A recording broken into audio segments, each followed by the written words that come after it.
প্রিয় দর্শক, আগামী ১৩ নভেম্বর ট্রাইব্যুনালের সাবেক প্রধানমন্ত্রী শেখ হাসিনার মামলার রায়ের তারিখ ঘোষণা নিয়ে সংশয় নেই বলে জানিয়েছেন প্রসিকিউটর এম এইচ তামিম। তিনি বলেন যে রাজনীতিতে যাই হোক না কেন ১৩ নভেম্বর শেখ হাসিনার মামলার রায়ের তারিখ ঘোষণা নিয়ে কোনো উদ্বেগ নেই।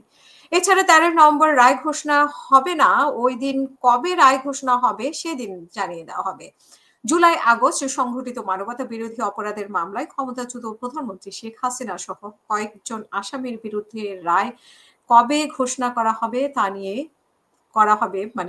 তারিখ ঘোষণা করা হবে ১৩ নভেম্বর। দিন তারিখ ঠিক করবেন ট্রাইব্যুনাল।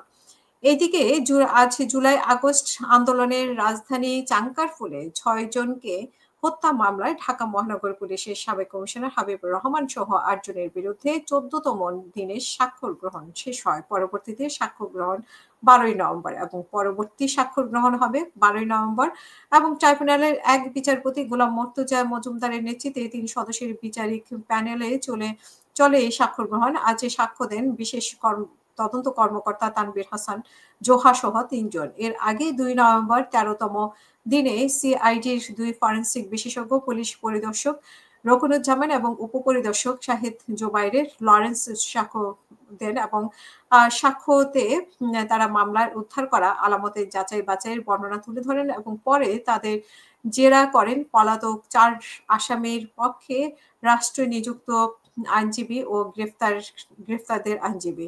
এখন পর্যন্ত মামলার মোট ২২ জনের সাক্ষ্য গ্রহণ সম্পন্ন হয়েছে। আজকে সকালে ৮ আসামির গ্রেপ্তার ৪ জনকে ট্রাইব্যুনালে হাজির করা হয়েছে।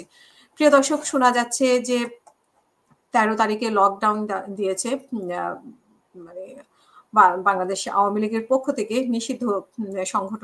নিষিদ্ধ রাজনৈতিক দল আওয়ামী লীগের পক্ষ থেকে কার্যক্রম নিষিদ্ধ আওয়ামী লীগের পক্ষ থেকে এবং সেই লকডাউন সফল করার জন্য আওয়ামী লীগের পক্ষ থেকে বিভিন্ন ধরনের পরিকল্পনা নেওয়া হয়েছে এবং এই নিয়ে সরকারও থেমে নেই। সরকারেরও বিভিন্ন পরিকল্পনা নেওয়া হয়েছে। আমরা জানি যে আসিফ মাহমুদ সজীব ভুঁইয়া নিজেরই উদ্যোগে একটি পরিকল্পনা নেওয়া হয়েছে এবং সেটি আসলে এখানে বিভিন্ন ধরনের এবং যেটা সেনাবাহিনীকেও রাখা হচ্ছে।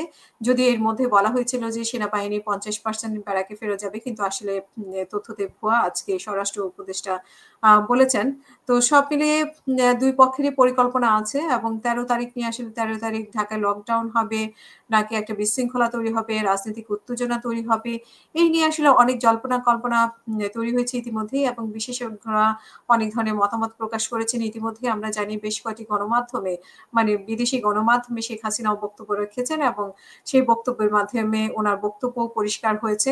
প্রিয় দর্শক, আসলে ১৩ই নভেম্বর কি হতে যাচ্ছে সেটা নিয়ে চারদিকে আলোচনা হচ্ছে।